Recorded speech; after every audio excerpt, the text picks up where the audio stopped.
Bhutia hostel. हर इमारत की एक कहानी होती है, कुछ कहानियां खत्म होती हैं और कुछ कहानियां बस एक साजिश होती हैं। अभिनव एक साधारण गांव का लड़का अपनी एंट्रेंस परीक्षा पूरी करने के बाद लखनऊ के एक पुराने हॉस्टल में रहने के लिए आया था। उसने कभी नहीं सोचा था कि उसकी नई जिंदगी की शुरुआत ही एक अजीबोगरीब रहस्य से होगी। सुदर्शनी एफएम तुम्हें हर रोज बेहतर सुनाने के लिए मेहनत करता है। उसके बदले में बस एक छोटी सी सिफारिश है आपसे कि इस वीडियो को ज्यादा से ज्यादा शेयर करके लाइक करें और चैनल को सब्सक्राइब करके बेल आइकॉन प्रेस करें। हॉस्टल का माहौल कुछ अलग था। यहाँ के छात्रों के चेहरे पर अजीब सी वीरानी थी, जैसे वो किसी अनदेखे डर में जी रहे हों। हॉस्टल के गेट के पास ही माता प्रसाद यादव की एक छोटी सी चाय की दुकान थी। माता प्रसाद अधेड़ उम्र के सीधे सादे इंसान थे, लेकिन उनकी आंखों में एक अजीब सी गहराई थी, जैसे वो कुछ छुपा रहे हो। जब अभिनव हॉस्टल के अंदर पहुंचा, तो उसकी मुलाकात रोहित, शुभम और आकाश से हुई, जो पहले से ही वहां रह रहे थे। इत्तेफाक से सभी को एक ही कमरा 306 अलॉट हुआ।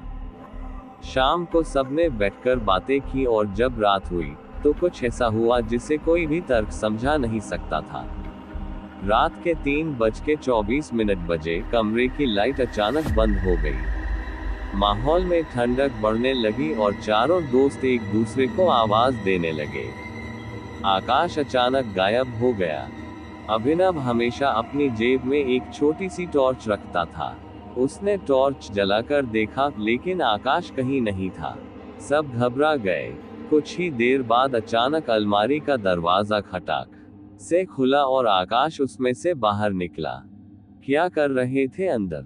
शुभम ने गुस्से से पूछा। मजाक कर रहा था, बस तुम्हें डराने के लिए, आकाश ने हंसते हुए कहा।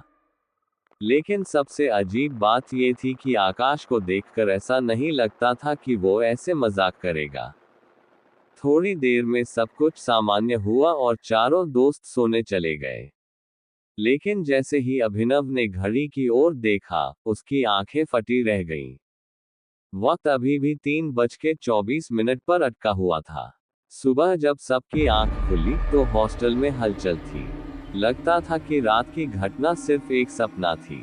लेकिन जब अभिनव ने शुभम से इसके बारे में पूछा, तो उसके चेहरे पर घबराहट थी। तुम लोग जिस कमरे में रह रहे हो, वो पहले भी किसी को अलॉट हुआ था, लेकिन वो लोग अब इस दुनिया में नहीं हैं। ये सुनते ही अभिनव और उसके दोस्तों का दिल बैठ गया। क्यों? ऐसा क्या हुआ था? शुभम ने बताया कि यह हॉस्टल पहले एक अनाथालय हुआ करता था।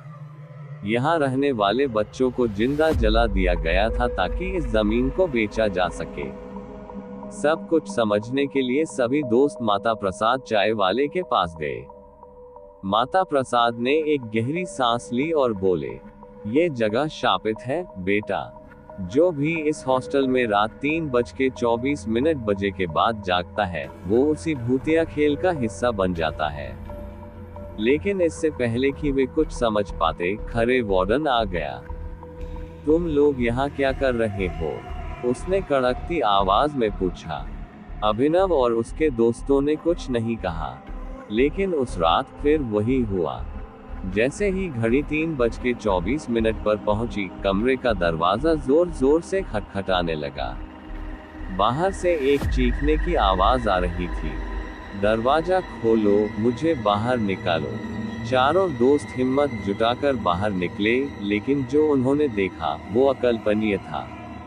वो कमरा जिसमें वो खड़े थे, उनका ही कमरा 306 था। अब उनके पास सिर्फ एक ही रास्ता था, हॉस्टल से 2 किलोमीटर दूर स्थित हनुमान मंदिर जाना, जहां लंगूरी बाबा रहते थे। लंगूरी बाबा ने सब कुछ सुनकर कहा, ये आत्माएं किसी को नुकसान नहीं पहुंचा रही थी, बल्कि वो सिर्फ सुनी जाना चाहती थी। लेकिन हॉस्टल में एक अत्यधिक दुष्ट आत्मा भी थी, जो इन आत्माओं को बंधक बनाए हुए थी। बाबा ने हनुमान चालीसा का जाप शुरू किया। जैसे ही उन्होंने आखिरी मंत्र पढ़ा, एक भयानक चीख गूंजी। नहीं, एक काली परछाई हवा में घुल गई और हॉस्टल का माहौल हल्का हो गया। सब खत्म हो गया, शुभम ने राहत की सांस लेते हुए कहा। लेकिन क्या सच में? सुबह सब कुछ सामान्य लग रहा था। अभिनव ने राहत की सांस ली और घड़ी की ओर देखा।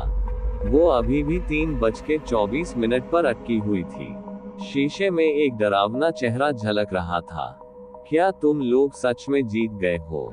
सीख, भूत सिर्फ डराते नहीं, कभी कभी वे अपनी अधूरी कहानी सुनाना भी चाहते हैं। डर तब तक जिंदा रहता है जब तक हम अज्ञानता में होते हैं, लेकिन जब सच्चाई सामने आती है तो डर खत्म हो जाता है।